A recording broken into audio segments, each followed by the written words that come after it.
The 2020-21 Premier League campaign has really taken off. We haven't seen a lot of match days so far, but it's clear that the league promises to be a very entertaining one.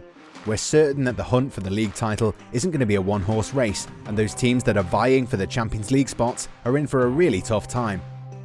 Aston Villa's 7-2 humbling of Liverpool showed that being a reigning champion is no longer good enough. Villa suffered and struggled all through the 19-20 campaign, but Dean Smith's side have turned a corner and are putting in some really fine displays. Their 1-0 win over Leicester was further proof that the Villains are going to be a tough nut to crack for any of the top 10 sides in the league. Following a 4-1 win over West Ham United in the Carabao Cup, Everton are inching closer to perhaps finally ending a really long wait for a bit of silverware. Ahead of the game against the Hammers, manager Carlo Ancelotti had made it clear that winning the League Cup was a top priority this season. No one can blame the Italian tactician for wanting to go for the cup competition, given the fact that winning it would give them a guaranteed path to Europa League next season. With competition for the top 6 places in the league getting intense with each passing week, Ancelotti simply can't rely on his players beefing up for one route towards the Europa League. The League Cup not only provides the Toffees a definitive chance of winning some silverware, it's also a rather more straightforward chance to gain access to Europe. Everton have always been a well-respected side in the Premier League. Always living behind the shadow of local rivals Liverpool, the Toffees fans were happy to see their team hold their own against the big boys, punch above their weight every time they get the chance, and just steer clear of relegation. The team's fans were understandably never too demanding, aware that they simply didn't have the riches to stand toe-to-toe with the likes of Liverpool, Man United, Man City and Chelsea. However, the arrival of Farhad Moshiri as the club's new owner changed things. The Iranian billionaire wanted to see his new investment do well on the field. In order to do so, the club needed to invest more money on new players who would play under a more attack-minded and progressive coach. In came Marco Silva, a manager who did wonders for Watford. However, the Portuguese tactician failed at getting the best out of the new players the club had signed. Following some really poor displays, he was relieved of his duties. Duncan Ferguson was made the team's interim manager, with the former player only there to hold the fort for a more experienced tactician. Carlo Ancelotti had only recently been sacked as the manager of Napoli. The Italian tactician's CV boasts some really eye-catching jobs, and his trophy haul both as a manager and as a player is impressive to say the least.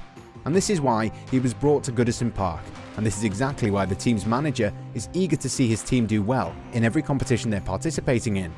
After winning a lot of trophies during his time as manager of AC Milan, Real Madrid, Chelsea and Paris Saint-Germain, Carlo Ancelotti was never going to take any cup competition for granted. Before facing Liverpool, the game against West Ham was Everton's toughest test in the competition this season. They headed into this fixture on the back of a great start to the new English Premier League campaign. Since the beginning, Everton have looked like the real deal. While there was a time when new signings would struggle to adjust to the Premier League, this hasn't been the case so far. A lot was said about James Rodriguez while he was on the books of Real Madrid. Following stellar displays for Colombia during the 2014 World Cup, the forward was signed by the Spanish Giants. After one good season at the Santiago Bernabeu, things started going wrong for him. A loan spell at Bayern Munich where he was reunited with Carlo Ancelotti helped, but that wasn't enough. However, it appears that the former AS Monaco man loves playing under Ancelotti, who has somehow found a way to get the best out of a player whose career promised a lot but delivered little. James Rodriguez has taken no time to get settled, while Alain is linking up very well with Andre Gomes. Throughout his time at Madrid and even Munich, Rodriguez was criticised for not showing willingness to track back and help out his team in defence. For Ancelotti though, this hasn't been a problem. The Italian tactician is happy with his best player not making defensive contributions. In fact, the Colombian has been given license to play to his strengths, and his other teammates cover for him in defence. The end result of this is that he's able to stay in an advanced role and provide support for the likes of Dominic Calvert-Lewin and Richarlison. Dominic Calvert-Lewin had a great 19-20 campaign and continues improving at phenomenal speeds. The English striker scored a hat-trick against David Moyes' men. No wonder Manchester United have been linked with a move for him. Following the win over the Hammers, Ancelotti's men are only 3 games away from finally winning a piece of silverware and guaranteeing themselves European football next season. While there's still a long way to go, the Merseysiders are riding high, and looking at their form, who can bet against them? There are a few issues that need to be addressed, however. The team's defensive situation isn't the best. Both Mason Holgate and Jared Branthwaite are out injured, and Yerry Mina has only just returned from injury. The Colombian wasn't used in the win over West Ham, and Luca Digne filled in admirably for the former Barcelona man. Michael Keane has proven to be quite the leader in the heart of defence, with the Manchester United academy graduate stealing the show with yet another accomplished showing.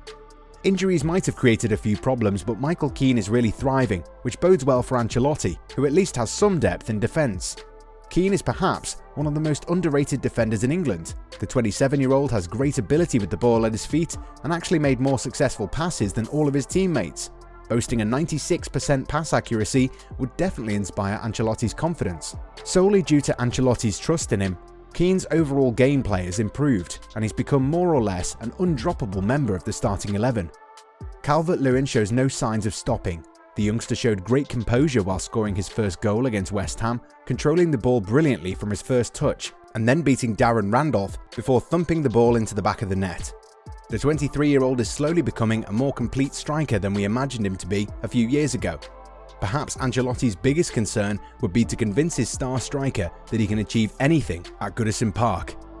All in all, Everton are one of the most informed teams in England, and the run they've put in needs to have enough longevity in order for them to finally become a team that can more than just punch above its weight. The team against Liverpool was bound to be a tough test for Everton, who'd been flying high before that.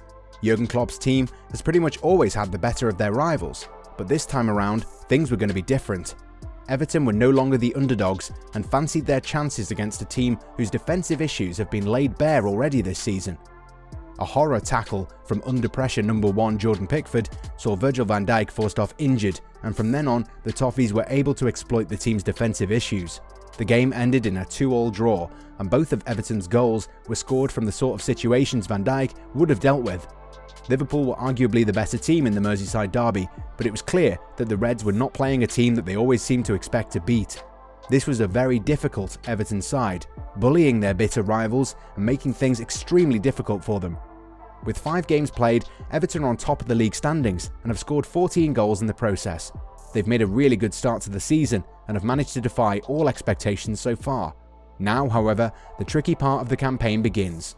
Ancelotti's men have an away trip to Southampton, who scored 3 against Chelsea the other day. A trip to Fulham might not be a huge problem, but the home game against Marcelo Bielsa's excellent Leeds side would also be a very difficult game. Their troubles won't be over, since the run-up to the quarter-finals of the EFL Cup against Man United will see them play Chelsea, Leicester, Arsenal and Man United. Anything can happen in these games, but the sort of form they're in at the moment, can anyone bet against this Everton side to go on and continue impressing the neutrals? While they do have a tendency to concede goals and have a bad habit of losing concentration at crucial moments, Everton's attacking lineup promises a lot of goals. It's definitely a beautiful bubble Everton are living in at the moment. Their attacking flair has captured the imagination of the neutrals, but there are dangers lying in every corner of the English top flight. The league has a tendency to get the best out of even those teams who are destined for periods of constant struggle. The only way for Everton is upward from here on in. However, their biggest challenge for this season would be complacency and injuries as well.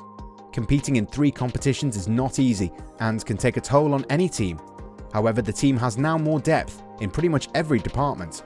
But even that can't be enough. At present, they don't have someone who can capably replace Calvert-Lewin. The Englishman has found his moxie this season and is scoring for fun.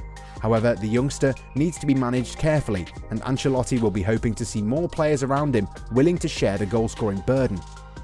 James Rodriguez has made a great start to the new campaign, but the Colombian will eventually need to be given some rest. But then again, these are the concerns that every manager faces over the course of a long and somewhat arduous Premier League season. Everton are definitely an entertaining side to watch. They've started playing positive, attacking football, and are no longer shy when it comes to staring the traditional English powerhouses